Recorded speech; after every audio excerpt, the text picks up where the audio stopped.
Pertama itu apa yang Bapak ketahui tentang wawasan kebangsaan? Wawasan kebangsaan berarti cara pandang setiap individu atau masyarakat dalam menyikapi berbagai hambatan, tantangan, serta gangguan yang berhubungan dengan warga masyarakat di suatu negara itu sendiri. Kemudian menurut Bapak bela negara itu apa? Bela negara adalah salah satu bentuk kewajiban bagi setiap warga negara secara implisit ketika negara itu sedang mengalami suatu gangguan, ancaman baik secara militer dari luar maupun gangguan-gangguan lain yang bisa menggoyang sendi-sendi kehidupan suatu bangsa dan negara. Ya.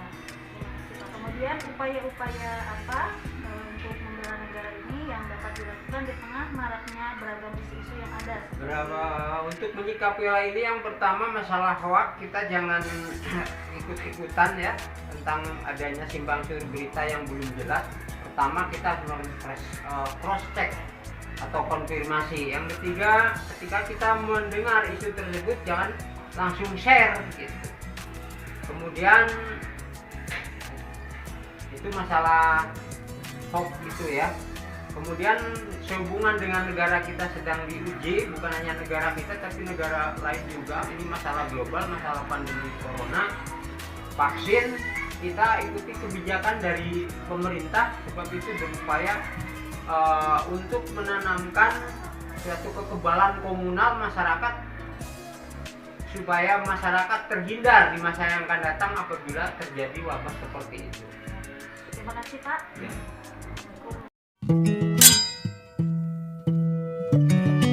Assalamualaikum. Waalaikumsalam warahmatullahi wabarakatuh. Permisi Pak. Iya, Saya Risma Pak. Mau melakukan wawancara boleh? boleh. Namanya siapa lo Pak? Pak Andi. Oh Pak Andi. Iya, Pak Andi Bapak pekerjaannya apa? wira swasta Bu. Berdagang. Ini sudah lama Pak? Udah lama, hampir ada 10 tahun. Oh sudah lama ya, sudah Lama. 10 tahun. Nah saya mau wawancara Bapak ya, boleh Pak? Boleh, boleh. Nah saya mau bertanya, menurut Bapak wawasan kebangsaan itu apa ya Pak? Wawasan kebangsaan. Bangsa, berarti negara ya? Iya. Oh, cara melihat mungkin atau cara memandang negara. Seperti itu intinya. Berarti wawasan kebangsaan itu cara pandang kita ya Pak terhadap bangsa negara Indonesia. Betul. Ya. Pertanyaan yang kedua nih Pak, menurut Bapak arti bela negara? Kita kan sering mendengar ya Pak, Ya. bela negara baik di televisi, di radio ataupun di berita-berita. Nah bela negara itu kira-kira apa ya Pak? Bela negara. Negara harus dibela, jangan dibiarkan. Berarti kita harus mendukung apa yang ada di negara. Begitu. Berarti bela negara itu kita sebagai warga negara harus membela negara kita, mengikuti Ya. peraturan pemerintah. Ya. Begitu mungkin ya Pak. Ya, Nah tadi kan sudah nih tentang bela negara. ya. Kalau contoh-contoh aksi bela negara yang Bapak lakukan di masa pandemi seperti ini, kan kita ketahui ya Pak, bangsa Indonesia ini kan sudah 2 tahun itu terpapar pandemi Pandemi. COVID ya. Ya, Nah menurut Bapak sesuai dengan profesi Bapak nih sebagai pedagang, kira-kira aksi bela negara yang Bapak lakukan itu seperti apa ya Pak? ikuti anjuran pemerintah dengan protokol memakai masker, cuci tangan, jaga jarak, dan menghindari kerumunan. Begitu. Nah, selain bela negara tadi ya Pak tentang mematuhi protokol kesehatan Ya, supaya nanti kita tidak terpapar dan tidak menularkan virus COVID-19, kira-kira apa lagi ya yang bisa Bapak lakukan? Ibu pemerintah divaksin. Sini divaksin. Ya, divaksin. Bapak sudah divaksin Pak? Alhamdulillah sudah 2 kali. Oh iya, alhamdulillah. Bagus ya Pak supaya Ya. tubuh kita itu kebal ya terhadap virus COVID-19. Apalagi saya Bu yang sering setiap hari pergi rentan kalau nggak divaksin. Oh iya Bapak ini pergi setiap hari ya Pak ya? Setiap hari Dari pagi. pagi berangkat, pulang sore. Ya begitu. Ya mungkin apa ya yang saya tanyakan. Terima kasih atas waktunya Bapak. Sama-sama. Mohon maaf mengganggu Bapak. Yuk. Assalamualaikum. Waalaikumsalam warahmatullahi wabarakatuh. Ibu, menurut Ibu apakah virus corona itu ada? Ada. Ya, virus corona itu ada. Karena saya mengalaminya sendiri dan gejala-gejalanya juga sesuai apa yang disampaikan oleh dokter-dokter yang sudah menyampaikan tentang gejala-gejala corona itu. Saya mengalami sendiri. Jadi saya percaya kalau COVID itu ada. Oh iya, ya. Berapa lama Ibu itu pas kena gejala COVID? Kalau untuk yang parahnya itu selama 2 hari itu nggak bisa ngapa-ngapain, rasanya lemes, terus linus semua sampai rasanya ke tulang-tulang. Ya. Tapi setelah hari ke sana, karena yang pertama berpikir positif, yang pertama berpikir positif bahwa kita bisa melawan virus itu. Kemudian saya menggunakan obat-obatan herbal. Oh ya. Obat herbal termasuk seperti yang viral itu pakai kayu putih, gitu yang ditetesi di ramuannya terus diminum. Terus juga pakai bawang merah itu 5 biji diparut, airnya diminum itu dengan air hangat, itu juga alhamdulillah. Jadi rasa pegel-pegelnya, rasa lemesnya itu mulai berkurang.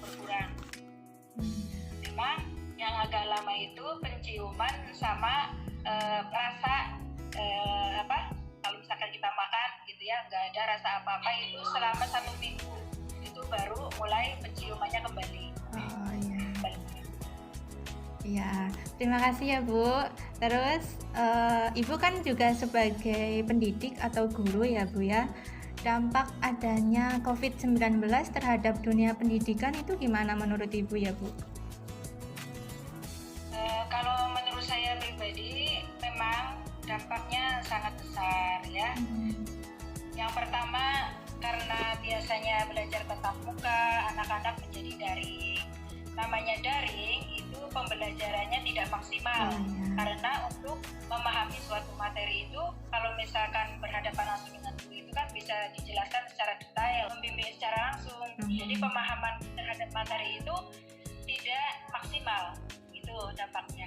Dan juga dari wali murid pun kebanyakan itu komplain karena anak daring, HP mah ada di depan mata ya, tapi untuk pembelajarannya anak-anak karena mungkin merasa bosan, akhirnya mereka mengalihkan darinya itu HP-nya untuk game. Oh iya. Iya, jadi orang tua komplain kuotanya udah habis banyak, anak-anak daringnya nggak selesai, alasannya bosan lah, capek lah dan sebagainya. Malah justru mereka lebih asik untuk game online atau lainnya. Itu dampaknya. Iya. Terus ya Bu, pertanyaan terakhir. Kemarin kan habis ada pengadaan vaksin ya Bu, baik itu untuk guru maupun untuk anak siswa gitu. Apakah di sekolah Ibu semua guru sama siswa penerimaannya terhadap vaksin itu baik atau bagaimana Bu?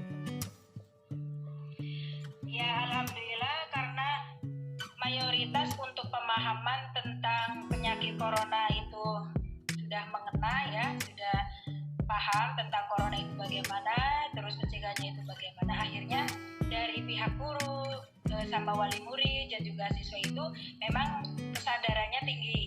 Ya. Ya, karena paham corona itu ada, terus dampaknya apa, terus bagaimana. Akhirnya untuk vaksin itu diterima dengan baik oleh siswa dan juga oleh guru dan juga wali murid. Karena untuk vaksin anak-anak kita kan otomatis minta persetujuan dari wali murid.